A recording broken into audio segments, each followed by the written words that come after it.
This show is brought to you in part by viewers like you who joined a Patreon or become YouTube members. Thank you. And if you could, hit the like button and subscribe if you want more Browns-focused content. So, to me, I think it's pretty clear, and I don't think this is going to be a controversial opinion, that the Browns, they're looking like they need to move on from Kevin Stefanski. Kevin, through his 5-6 years here, he's done some things that other coaches in Cleveland have not been able to accomplish. He's been to the playoffs 2 times. He's won 11 games multiple times. That is literally better than anybody who has been here since 1999. And I think he deserves some respect, and hopefully, sometime in the future, after all the heat of how this thing is going right now is down, we're able to kind of have some respect and some love for what he's done, similar to Baker Mayfield and his accomplishments in Cleveland, the more time that passes. But those accomplishments aside for Kevin, it feels like it's time. Now, time will tell if the Browns will move on from Kevin. Time will tell if these discussions end up feeling premature and Kevin goes somewhere else in a similar situation and ends up being really great for whatever team he lands on, or if the Browns just decide to stand pat and stick with Kevin. I don't really have a great read on what it is that the Cleveland Browns are going to do. I know what the fan base wants them to do. I know what me personally, I want them to do, and that is to move on from Kevin. But ultimately, we don't vote for the change of the head coach. It is a decision that is made by the people in charge of football operations for the Cleveland Browns. So popular opinion doesn't really hold as much sway as sometimes we like to act like it does in these situations. The Browns will do what the Browns want to do, regardless of if that's what I want them to do or if that's what you want them to do. Sometimes those things line up. Sometimes those things don't. So acknowledging that I don't know if Kevin's going to be here after this year or not, I think that is a bigger question than I think some want to admit, because I think there is a chance that the Browns decide to stick with him.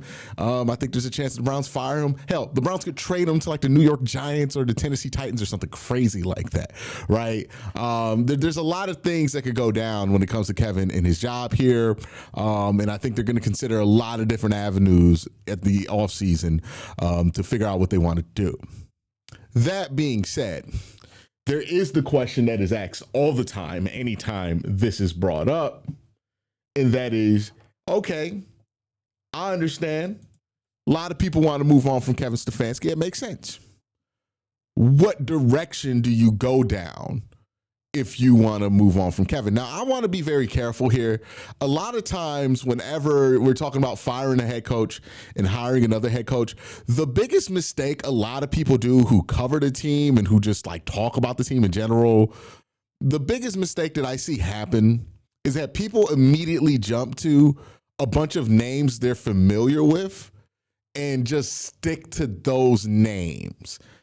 I want to make this clear. In my opinion, name value for the type of job opening that's going to open in Cleveland, it just doesn't have that much weight in this conversation for me, right?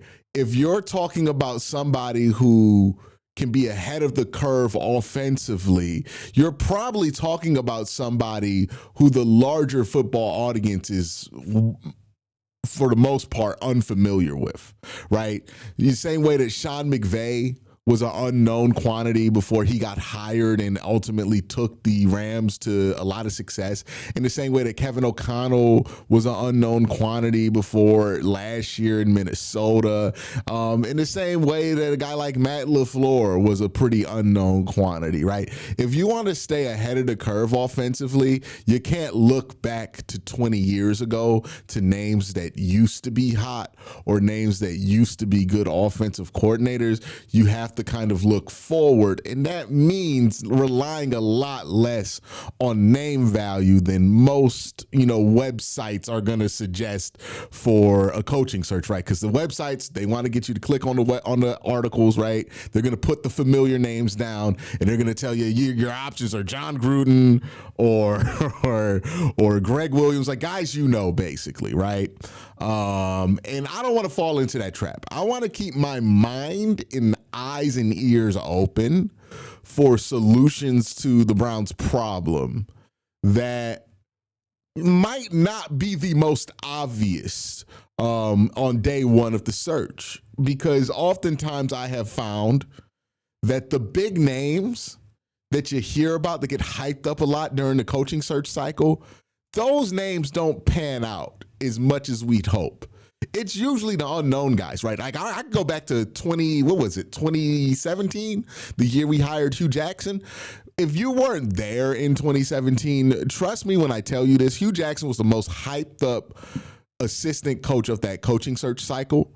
And it was like such a win for the Cleveland Browns to get Hugh Jackson that like they did a standing round of applause for Hugh Jackson the first time he entered the building in Berea, right? You ever see that Better Call Saul scene where like Chuck McGill, he walks back into the office for the first time in like a decade, and everybody's just standing up and clapping for him. Oh, go Chuck, right? Because it's such a triumphant moment for that character at that time. That was what the Browns did when they hired Hugh Jackson, ironically enough. It's hard to believe, but I think there's video of this on the internet. There's definitely documentation of it on the internet. But that was the biggest name in the coaching search cycle. Now, that same year, the Browns interviewed a guy named Sean McDermott, who nobody knew of. Nobody was asking the Browns to hire. It ended up being that Sean McDermott was a really good head coach. He's the guy who coaches the Buffalo Bills right now. So I think the name value game when it comes to head coach is a trap. Like it just gets you to pound the table for the same shit. You know what I mean?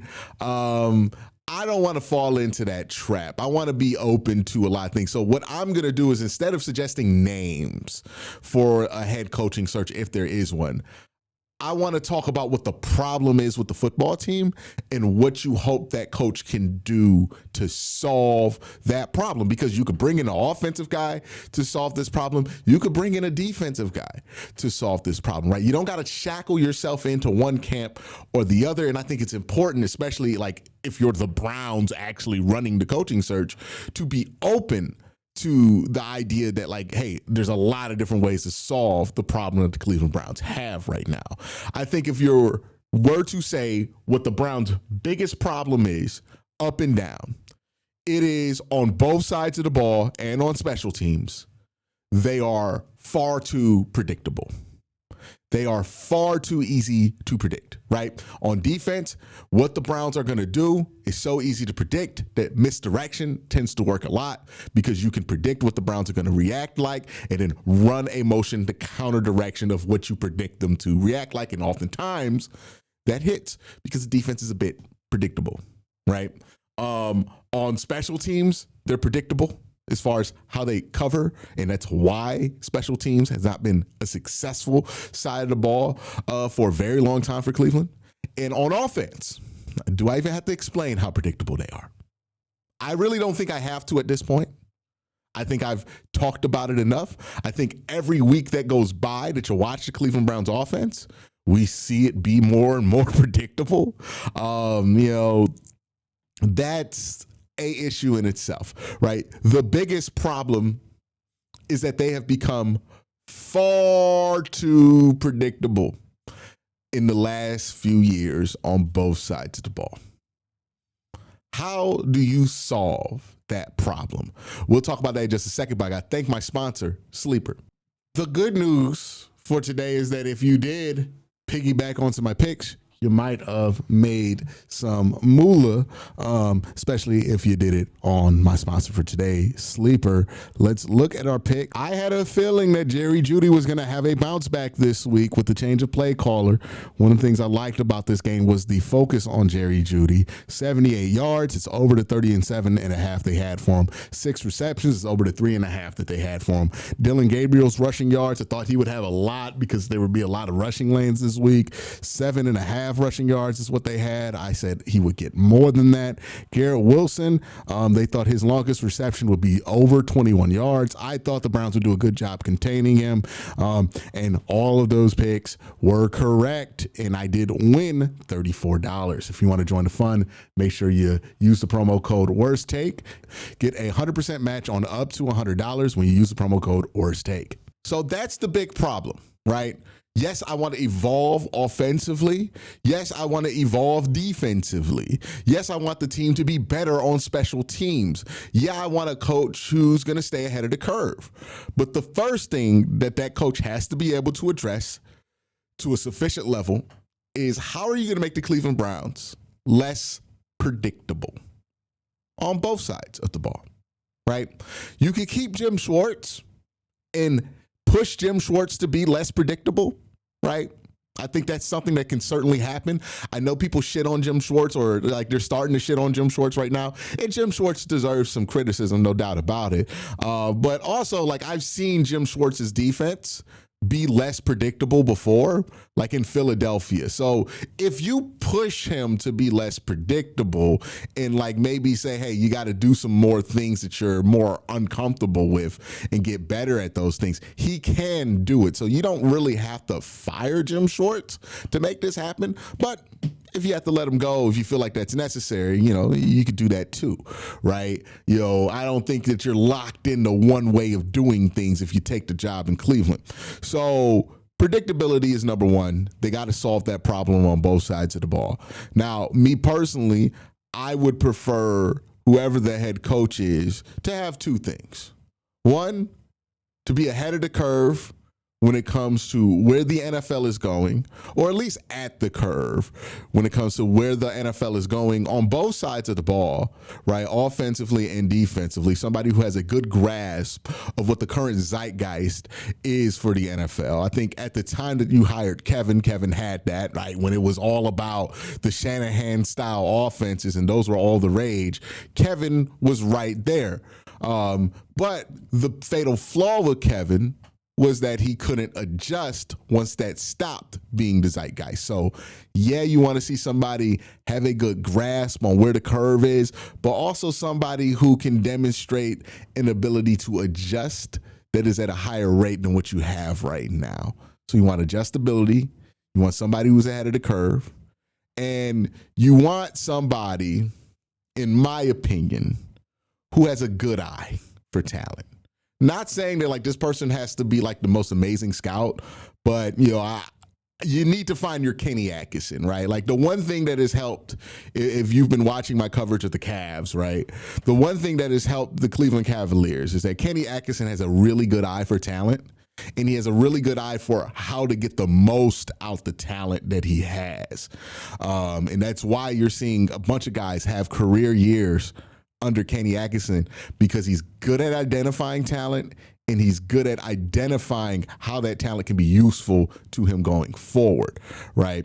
That's a underrated skill set of a coach. That's what John Harbaugh has been lauded for, right? That's something that, Bill Belichick was never good at drafting players, but if you give Bill Belichick a set of players and tell him to do something with them, then he can utilize those players at a high level. At least in his prime, he could.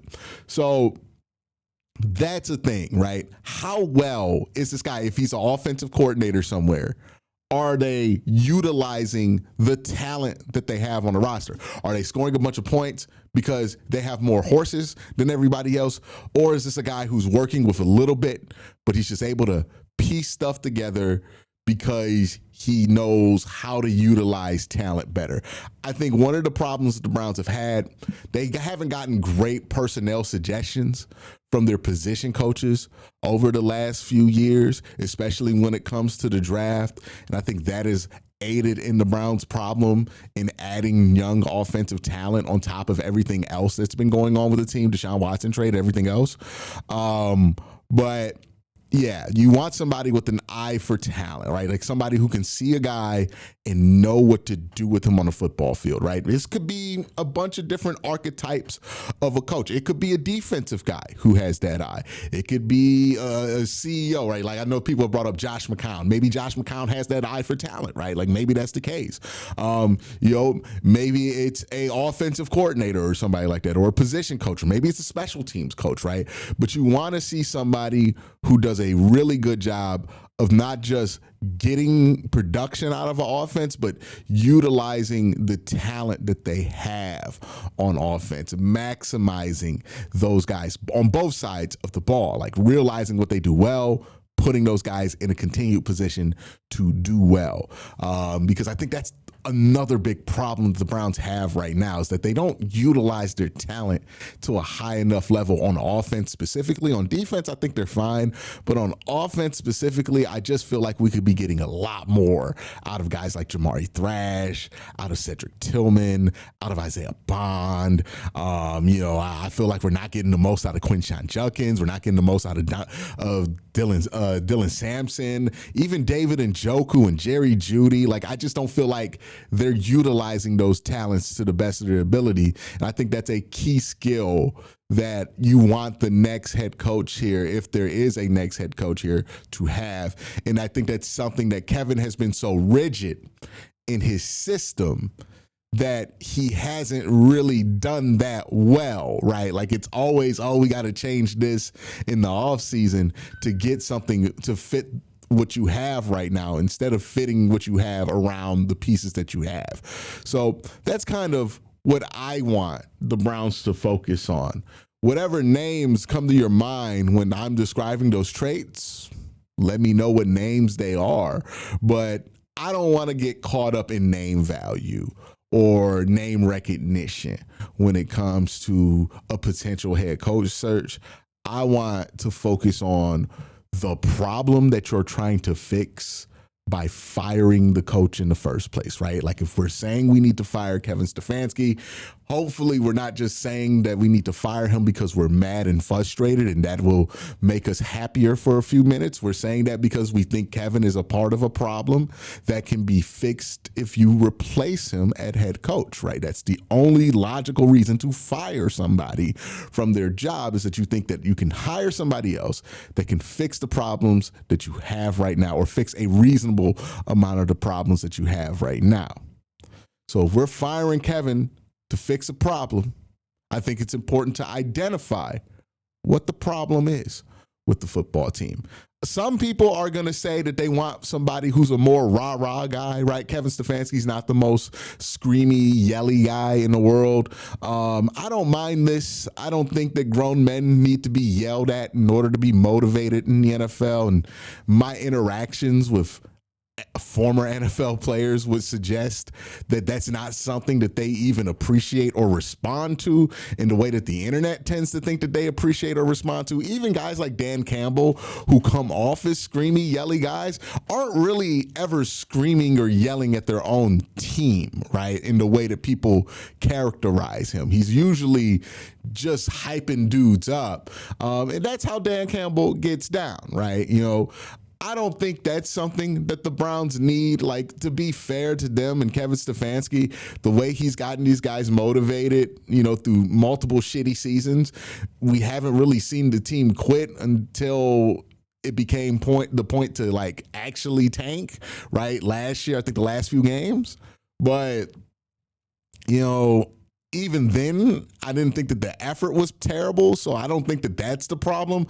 I don't think the problem is that the Browns aren't trying. I think the problem is that what the Browns are trying to execute, it's just not the best stuff that they could be executing right now, if that makes sense. But some people are going to disagree. Want to scream yell guy in there.